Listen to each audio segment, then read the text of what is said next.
as a tool to select or reject students. So I'll now invite Professor Amitabha Gupta, who shapes the future, who runs a large institution, and then he probably inducts thousands of students every year on board. So, sir, over to you, and we'd like to understand whether the students should focus more on the inherent aptitude, which is about mathematical skills or logical skills or mechanical skills, or he focuses more on creativity, or he focuses more on communication or team building while he prepares for the interview, for the entrance. Yes, thank you so much, sir. And I BCCI for this invitation, and I'm representing our institution. So I'm Vivekananda Group of Institution.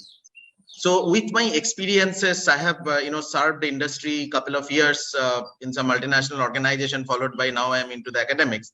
So from the experiences that I have received, so I just want to start with few examples. Like a few years back, I was just conducting a training program for the one of the young batches of management trainees, and suddenly I have seen one of this candidate have started eating food.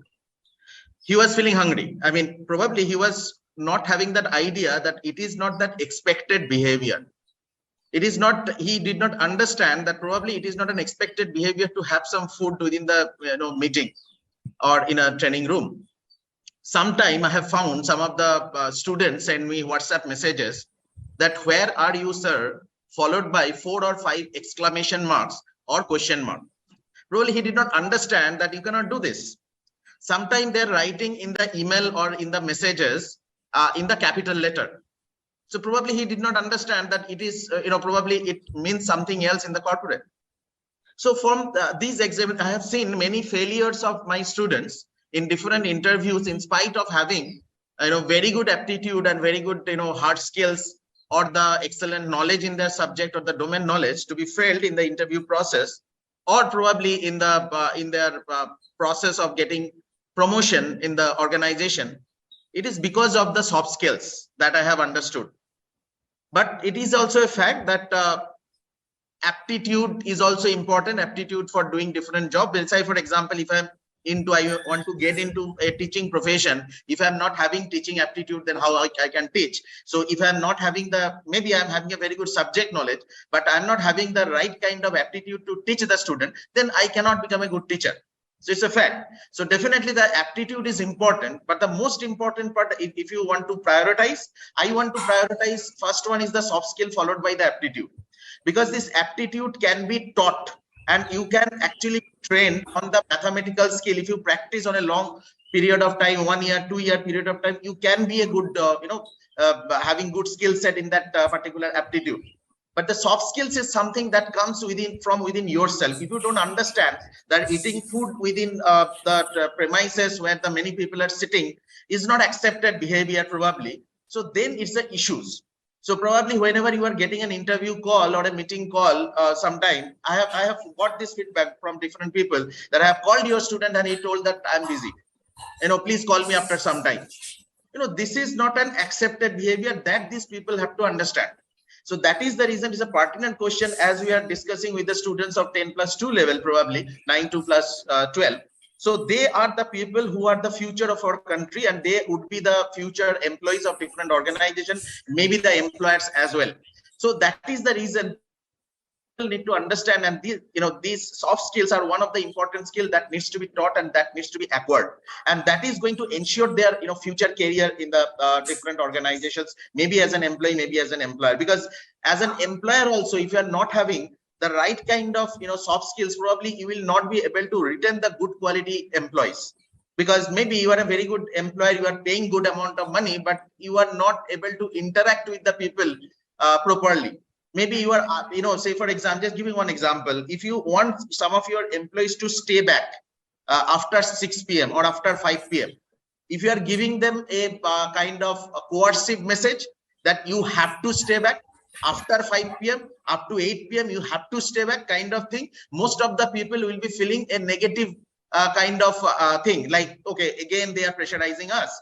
But if I am communicating the same thing in a different articulation, this is a very important job or a project to be completed within this stipulated period of time, and you are the right person to do this job, I need your help.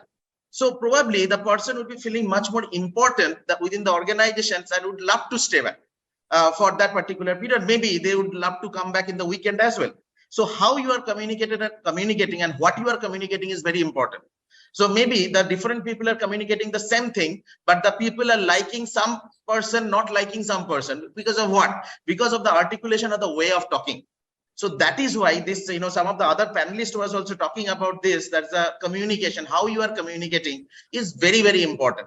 Because ultimately at the end of the day, because after some period of time, you will be the people manager, and the people would be working for you or would not be working for you, or listening to you or would not be listening to you. One of the most important parameter is your these soft skills and how you are interacting with them, how much the interpersonal relationships you are building, right? If I can remember when I was in the corporate, I can remember suddenly at around we are working late night because of the month end. At around 12:30, one of the employees was talking about having ice cream. So I got shocked at 12:30, how, where I can. So then one of my assistant manager told, okay, no issue. If they are looking for ice cream, I'll try to arrange. So he goes out and somehow he find out some ice cream and came back.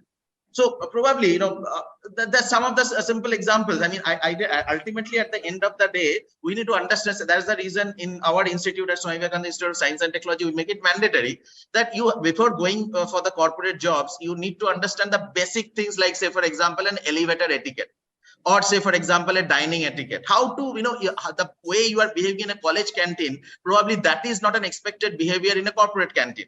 So that is something different. Maybe on a Thursday you are coming in a jeans or a sneaker, probably that is not expected in a corporate where the formal dress code is available. So these are the basic things. So that definitely both the things are important. As you are giving examples of some institute are giving much more importance on aptitude. I think, according to me, probably that is the reason probably they are taking this aptitude test as an elimination test, because many people are applying probably just in order to shortlist. But however, for the final selection for most of the good institute should be based on the soft skills, because if you are not having the right kind of attitude, at the end of the day, it would be very difficult to teach them. Right, even for the job as well. The HR also probably, as you are also from the HR fraternity, probably you understand that if the attitude is not right, probably it will be very difficult. So that is the reason we, the HR professional, at the beginning, we used to ask negative questions. That is, probably you are not suitable. Probably you cannot do this night shift job. Probably you are not going to relocate. You are having huge field job. You are not suitable. So, want to understand in these negative questions, how they react. So definitely, probably they are very good in the subject knowledge, marks is very good, aptitude is also very good. But if we found their attitude is wrong, probably we'll be having a dilemma whether to select that person for the next process or not. So according to me, definitely, soft skill plays the pivotal role over the aptitude. Thank you, sir.